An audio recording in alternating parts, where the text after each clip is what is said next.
मीरपुर नाम के शहर में तेजस अपनी पत्नी नीरू के साथ रहता था। पति पत्नी दोनों ही नौकरी करते थे। एक दिन तेजस गांव अपनी माँ के पास फोन करता है। हेलो, प्रणाम माँ। जीते रहो माँ, तुम दादी बनने वाली हो। अरे वाह, ठीक है बेटा, मैं कल ही आती हूँ।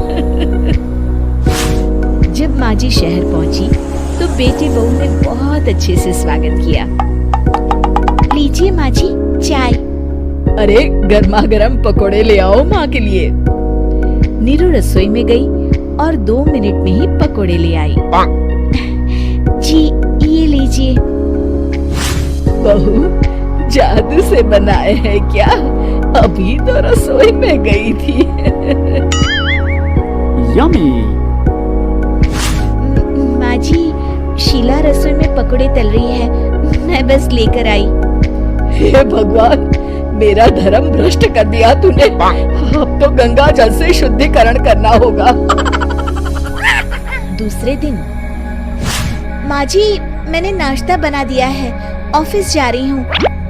पर अभी तो घर का सारा काम पड़ा है। शीला आती ही होगी, झाड़ू पोछा बर्तन कपड़े वो सब कर लेगी। हमारे जमाने में घर का सारा काम हम ही करते थे। जी माँ जी, आप बहुत होशियार हैं, मैं घर ऑफिस दोनों नहीं संभाल पाती। तो जरूरत क्या है घर से बाहर जाकर चाकरी करने की? वैसे भी घर का काम खुद करने से घर में बरकत आती है, समझी? पर माँ जी। पर वर कुछ नहीं, इस महीने की पगार मिले फिर ऑफिस बंद है। हाँ। रात को नीरू तेजस से कहती है, सुनिए जी, माँ जी बोल रही थी कि मैं नौकरी छोड़ दूं। वैसे ठीक ही तो है, अभी तुम्हें आराम की जरूरत है। फिर भी आराम कहाँ, शीला को छुड़ाने के लिए बोल रही थी। तो अब 24 घंटे में इतना काम तो कर ही सकती हो। पर जॉब पसंद है मुझे, घर पर मन नहीं लगेगा।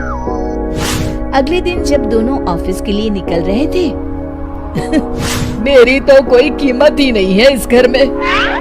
माँ जी, आजकल महंगाई बहुत है, रहन सहन भी बदल गया है। दोनों नौकरी करते हैं तभी ठीक रहता है। अच्छा, तू कहना क्या चाहती है? मेरा बेटा तुझे बिठा के खिला नहीं सकता? तू ही इस घर का खर्च चला रही है, हैं? नहीं माँ जी, मेरा वो मतलब नहीं था। मतलब खूब समझती हूँ, ये बाल धूप में सफेद नहीं किए मैंने। हाँ। अब तो ये रोज का काम हो गया था। तेजस भी रोज की झिकझिक से परेशान हो गया था। एक दिन उसने कहा, नीरू, वैसे भी तुम्हें मैटरनिटी लीव मिलने वाली है, तो अभी से ही छुट्टी ले लो। पर क्या, मेरी सैलरी अच्छी खासी है। आखिर नीरू ने रिजाइन कर दिया। जब बच्चा हुआ तो घर में सब बहुत खुश हुए। कुछ दिनों बाद तेजस फाइल देख रहा था। क्या हुआ तेजस, कुछ परेशान लग रहे हो?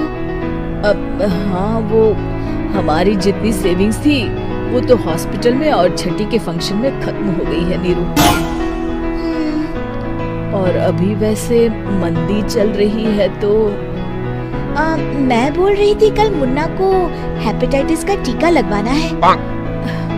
नीरू, क्या पोस्टपोन नहीं कर सकते? नहीं जी, बिल्कुल नहीं। अब तेजस को समझ में आ रहा था कि उससे गलती हुई है। पैसों की कमी का असर घर के माहौल पर भी पड़ रहा था। अगले दिन, बेटा मेरा चश्मा और ये दवाइयाँ ले आना, पर्चा देते हुए माँ जी ने कहा। जी। तेजस, मुन्ना के लिए दूध का डिब्बा और डायपर भी ले आना, और ये किराने के सामान की लिस्ट है, इसे भी लाना है। तेजस गुस्से में लिस्ट मरोड़कर फेंकता है और चिल्लाता है, पैसे क्या पेड़ पर उगते हैं? ये ले आना, वो ले आना। अरे पर ये जरूरत का सामान ही है। वो गुस्से में बिना कुछ कहे ऑफिस चला गया। अरे लंच तो ले जाइए। नीरू दौड़कर डिब्बा पकड़ाती है एक दिन खाना खाने के बाद, नीरू, अब तो मुन्ना कुछ बड़ा हो गया, तो अब तुम वापस ज्वाइन कर लो ना जॉब। पर इस रिसेशन में जॉब मिलना बहुत मुश्किल है। ट्राई तो करो। फिर मुन्ना, माँ जी है ना, और एक फुल टाइम मेड भी लगा लेंगे। पर माँ जी, उन्हें तो पसंद नहीं।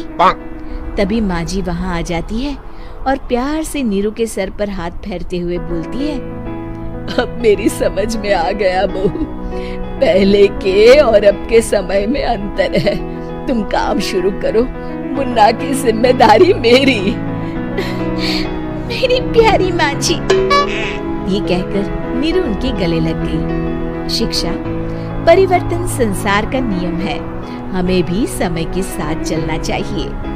उम्मीद है कि आपको हमारी ये कहानी पसंद आई होगी।